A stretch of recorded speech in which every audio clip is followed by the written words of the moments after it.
అధికారంలో ఉన్నవారికి ఒక రూల్, ప్రతిపక్షంలో ఉన్నవారికి ఇంకో రూల్. ఏపీలో వైసీపీ సర్కార్ వచ్చినప్పటి నుంచి ఇదే తరహా రాజకీయం నడుస్తోందా? ఎందుకు ద్వంద్వని తమలు చేస్తున్నారు? ప్రత్యర్థులపై రాజకీయ కుట్రకు సరికొత్త పద్ధతి ఎంచుకున్నారా?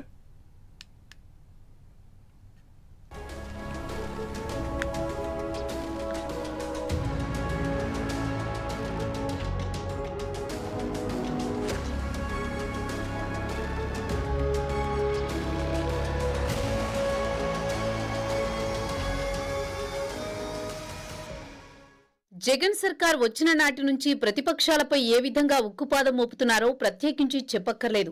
తామైతే రాజకీయ సభలు సమావేశాలు పెట్టుకోవచ్చు, కానీ ప్రతిపక్షాలు మాత్రం ఎలాంటి సభలు సమావేశాలు పెట్టుకోవడానికి వీల్లేదు. వారి కోసం ప్రత్యేకంగా రూల్స్ తీసుకొస్తారు. ప్రతిపక్షాలకు వర్తించే రూల్స్ అధికార పార్టీకి మాత్రం వర్తించవు. అదే మరి జగన్ జమానాలో అమలవుతున్న సరికొత్త ద్వంద్వ నీతి. గత 4.5 నుంచి ఈ తరహా రాజకీయాన్ని అమలు చేస్తున్న వైసీపీ సర్కారుపై సర్వత్రా విమర్శలు వ్యక్తమవుతున్నాయి.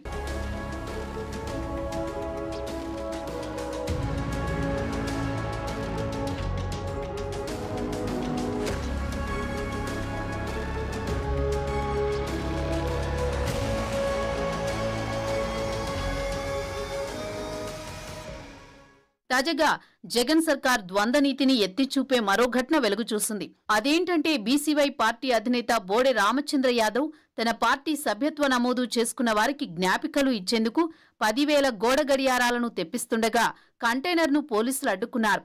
అవి ఎన్నికల తాయిలాలు అని వాటిని పంచడానికి వీల్లేదంటూ నానాయాగి చేసిన వ్యవహారం ఇప్పుడు రాజకీయ వర్గాల్లో చర్చనీయాంశంగా మారింది. దీంతో జగన్ సర్కార్ అయిన వాళ్లకు ఒక రూల్, కాని వాళ్లకు ఇంకో రూల్ అన్నట్టుగా వ్యవహరిస్తోందన్న వాదన సర్వత్రా వ్యక్తమవుతోంది.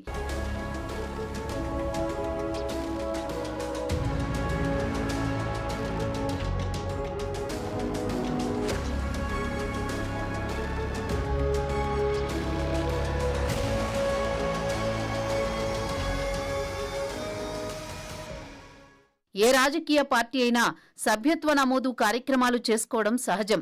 ఆ సందర్భంగా సభ్యత్వ నమోదు కిట్ లేదంటే ఏదో ఒక జ్ఞాపిక ఇవ్వడం సహజం. అయితే రామచంద్ర యాదవ్ తెప్పించిన గోడ గడియారాలను రాజకీయం చేయాలనుకోవడం, అందులోనూ అవి ఎన్నికల తాయిలాలంటూ అడ్డుకోవడం బీసీవై కార్యకర్తలు మండిపడుతున్నారు. ఇంకా ఏపీలో ఎన్నికల కోడ్ రాలేదు. అందులోనూ గోడ గడియారాలు పంచుతూ ఏమీ రామచంద్ర యాదవ్ పట్టుబడలేదు. సభ్యత్వం నమోదు చేసుకుంటే కిట్తో పాటు గోడ గడియారాలను కూడా జ్ఞాపికగా ఇస్తామని గతంలో రామచంద్ర యాదవ్ చెప్పిన సంగతి తెలిసిందే. అయినా ఎన్నికల తాయిలాలు పంచుతున్నారంటూ పోలీసులు హడావుడి చేయడం విమర్శలకు తావిస్తోంది.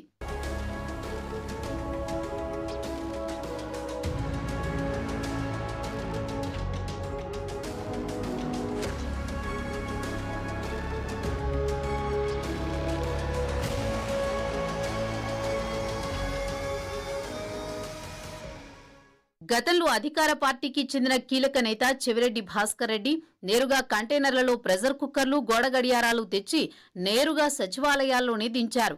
అధికారుల చేత, వాలంటీర్ల చేత పంపిణీ చేయించారు. ఆయన కుమారుడు ఫోటోతో పాటు ఎమ్మెల్యే అభ్యర్థి అని వేయించుకుని మరీ పంచిపెట్టారు. రామచంద్ర యాదవ్ కేవలం పార్టీ అధినేత అని మాత్రమే ప్రింట్ చేయించుకున్నారు. చెవిరెడ్డి కుమారుడు ఏకంగా అభ్యర్థి అని పంచితే దానికి పోలీసులే కాపలా ఉండి దగ్గరుండి తీసుకొచ్చి పంపిణీ చేయించారు. అయితే మనవాడికో న్యాయం, పరాయివాడికో న్యాయం అన్నట్లు అన్ని అనుమతులు, జీఎస్టీ బిల్లులు, ఇన్వాయిస్లు ఉన్న రామచంద్ర యాదవ్ తెప్పించిన గోడ గడియారాలను అడ్డుకోవడం సర్వత్రా విమర్శలు వ్యక్తమవుతున్నాయి. ఎందుకు రామచంద్ర యాదవ్ను చూసి ఇంతలా భయపడుతున్నారు అన్న చర్చ రాజకీయ వర్గాల్లో వినిపిస్తోంది.